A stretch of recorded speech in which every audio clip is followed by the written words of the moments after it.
Real Madrid. They were trying to tell me that Jude Bellingham is a light-skinned Zinedine Zidane, but I don't even think he's the light-skinned Ander Herrera. He thinks he looks like Kante when he's running around, but he looks more like an XL bully when it smells a little boy. He's like me in the office, just pretending to look busy, but we feel his presence less than Lil Rodney's son feel the presence of his daddy.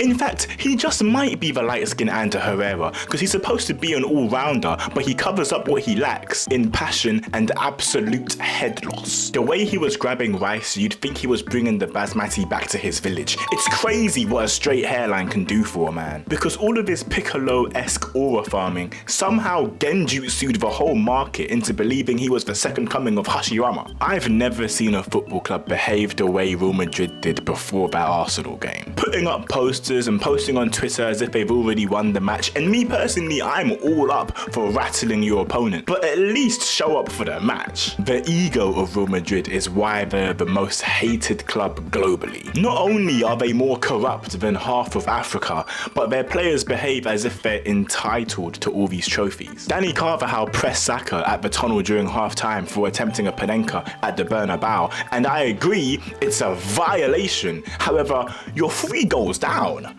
Lock in! They were yapping and yapping so much before the game, but I thought they were going to come out and start playing like that one god team in Inazuma 11. Start floating in the sky for headers and shooting shots that Pete Davidson would be jealous of. I was damn near ready to have all these players drug tested for performance reasons. Rudiger needs the test regardless. There's something about that man. I want to say they played like Man United, but even we got a result this week. So they just stank up their own stadium after putting a lid on it. They have blue lock ego, but Mbappe's closer to Terry Crews in White Chicks than he is to Rin Itoshi, if you know. And before I stop talking football, Mario Balotelli is another man with more ego than brain cells. To be honest, he's pretty much one of my heroes. I think he is so funny, but I won't come out here and start lying and tell you that he's a good role model. No. Little Foden said it the best. Sentiamo se Balotelli ha convinto gli inglesi. What is your opinion about Mario Balotelli? He's a good player, but he's got a bad attitude off the pitch. Yeah. Thank you very much. Bye-bye. In fact, just look at the goals that he tried to score, the way he treats his teammates, what Mourinho said about him. Silva. Beautifully timed run, Balotelli to make it 2. And are you kidding? Serious? Mario Balotelli. And he's getting booed for this. Mario Balotelli looks set to come out.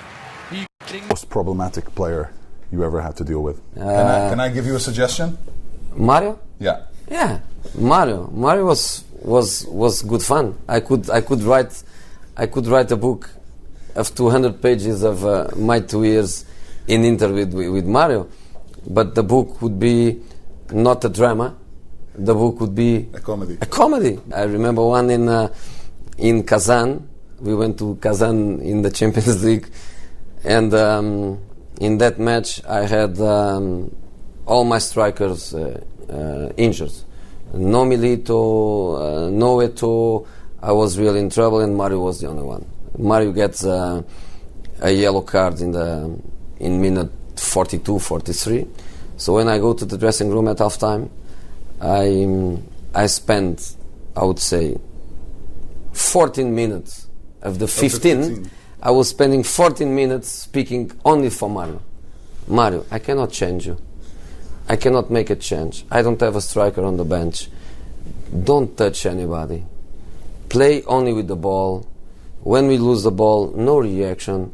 If somebody provocates you, no reaction. If the referee makes a mistake, no reaction. Mario, please. Minute 46. No way. Red card. No way. This guy is a donut. Anime. Shakamaru is the definition of a humble guy. You can argue he has to be humble since he's going hairline for hairline with Vegeta, Kenpachi and Denman. Damn. But he's a humble guy. He became Chunin by thinking tactically and humbly accepting his loss to Tamari in the Chunin exams. And that humbleness got him the chance to captain his own friends when he was just a teenager. And yeah, he may have gotten his friends smoked like some good eats. Got them sleeping in Yamcha poses, fighting to their death like it's Squid Game or something. But he was still the the captain. And yeah, they failed the mission, but all bro could think about was if his friends are okay, because he's just a humble guy. And humble guys get rewarded, because now he's the second most powerful man in the land, with a genius for a son and a princess for a wifey. I mean, PK Humble got rewarded too. I mean, sure, his wedding was about as authentic as another contestant's. Yeah.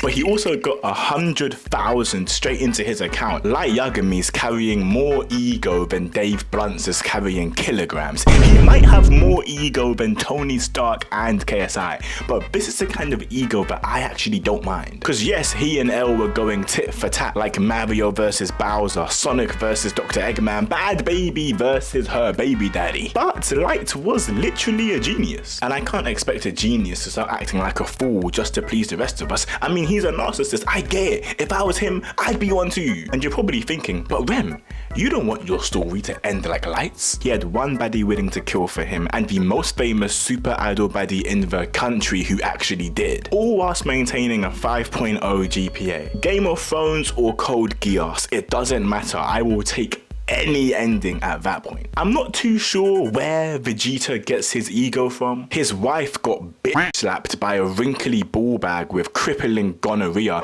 and he tried to crash out, but he just ended up getting folded with her. How dare you! That's my...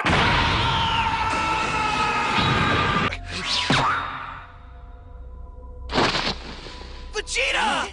I understand he's got that Saiyan pride, but despite being the prince, he let an alien rule his planet, enslave his people, and then blow the whole place to smithereens. He made a rival in an orphan, and the scoreboard is 149-0. He really should have the same ego as Jeff from Clarence, Panda, or Jesse from Breaking Bad, because it's time to realize, you're not that guy, pal.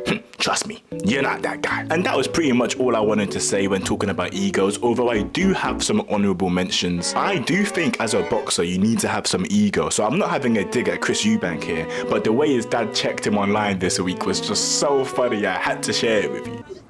Junior, you're smashing an egg against this guy's face. I taught you that. I didn't teach you that.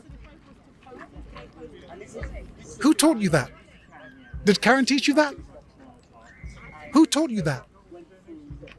That's disgraceful.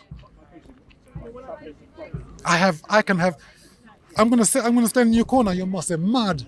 You must be mad. I would never be in your corner. You're a disgrace. You're smashing an egg in someone's face, and then you're trying to justify it. There's no justification for that. There's nothing noble about that. To be honest, modern day boxing has become a bit of a joke. Not entirely, but a lot of fighters do sell their fights this way. And just like Chris Eubank Sr. and most of the fans, no one's really happy about that. And DDG, love him or hate him, the guy has really done everything that most of these creators want to do. And people don't give him his respect or flowers as an OG, but he's really been around. And in this clip, he was talking about how dropping your ego can open your blessings. My brother said the craziest shit. He said the realest shit.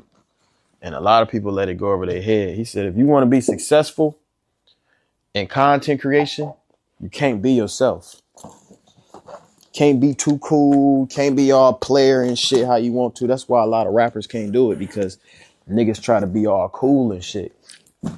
Nigga, ain't no nigga that's trying to be cool finna scream at a laptop and be like, thank you for the 5 gifted. Thank you for the 10. Niggas ain't doing that. Me, I don't give a fuck. I know I'm that nigga. I act how I want to act.